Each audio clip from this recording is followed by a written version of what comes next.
আগামী বুধবার মহালয়ার দিন বাড়িতে কিনে আনুন এই কয়টি জিনিস, আপনার সৌভাগ্য লাভ হবে। আপনার বাড়িতে সারা বছর মা দুর্গার আশীর্বাদ থাকবে। হ্যাঁ বন্ধুরা, আপনারা যদি মহালয়ার দিন এই কয়টি সহজলভ্য জিনিস বাড়িতে কিনে আনতে পারেন তাহলে আপনার সৌভাগ্য লাভ হবে। মা দুর্গার আশীর্বাদ আপনার পরিবারের সারা জীবন থাকবে। বন্ধুরা, মহালয়া হলো একটি এমন তিথি যেটি হলো পিতৃপক্ষের শেষ অমাবস্যা এবং মাতৃপক্ষের প্রথম অমাবস্যা। এই তিথিতে দেবীর চক্ষুদান হয়ে থাকে। এই তিথিতে পিতৃপক্ষের অবসান হয় এবং মাতৃপক্ষের শুভ সূচনা হয়ে থাকে। তাই এই তিথির বিশেষ মাহাত্ম্য রয়েছে। প্রতি বছর মহালয়ার দিনে বিশেষ সূর্যগ্রহণ দেখা যায়।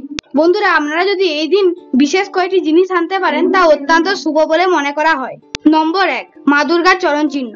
হ্যাঁ বন্ধুরা, আপনারা যদি মহালয়ার দিন অথবা নবরাত্রি চলাকালীন মা দুর্গার একটি চরণ চিহ্ন আনতে পারেন বাড়িতে এবং সেটি যদি ঠাকুর ঘরে রেখে পূজা করতে পারেন নিত্য, তাহলে মা দুর্গা অত্যন্ত সন্তুষ্ট হবেন আপনার প্রতি। তবে এই চরণ চিহ্নটি যেন কোনো অবহেলা না হয়, সেই দিকে বিশেষ খেয়াল রাখবেন। নম্বর 2, ভগবতীর বিসর্জন্ত। বন্ধুরা, আপনারা যদি মহালয়ার দিন অথবা নবরাত্রির 9 দিনের মধ্যে একদিনে যদি ভগবতীর বিসর্জন্ত আনতে পারেন বাড়িতে, তা অত্যন্ত শুভ।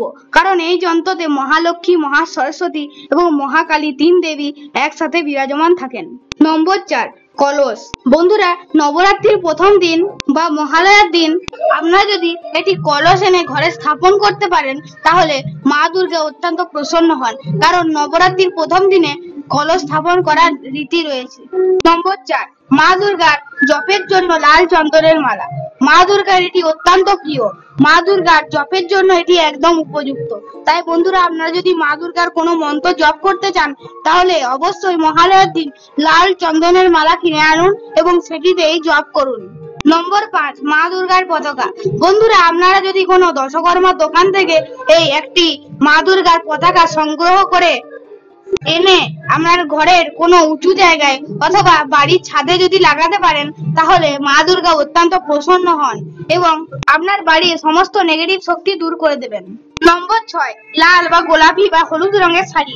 আপনারা যদি মহালয়ার দিন অথবা নবরাত্রি চলাকালীন যে কোনো একদিনে একটি লাল কিংবা হলুদ রঙের শাড়ি এনে মা দুর্গাকে নিবেদন করে ভক্তি করে রাখতে পারেন তাহলে মা দুর্গা আপনার প্রতি কৃপা করবেনই করবেন। কারণ মা দুর্গার অতি প্রিয় হলো এই লাল বা হলুদ রঙের শাড়ি। নম্বর 7, ত্রিশূল। বন্ধুরা, আপনারা নিশ্চয়ই জানেন মা দুর্গার অতি প্রিয় একটি অস্ত্র হলো ত্রিশূল। এই ত্রিশূল মহাদেব ভগবতী দুর্গাকে দান করেছিলেন, তাই মা দুর্গার এটি অতি প্রিয়।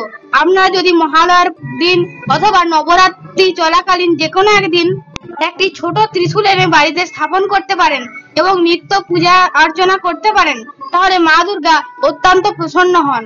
নম্বর 8 এবং সর্বশেষ যে জিনিসের কথা বলবো বন্ধুরা, সেটি হলো সিঁদুর।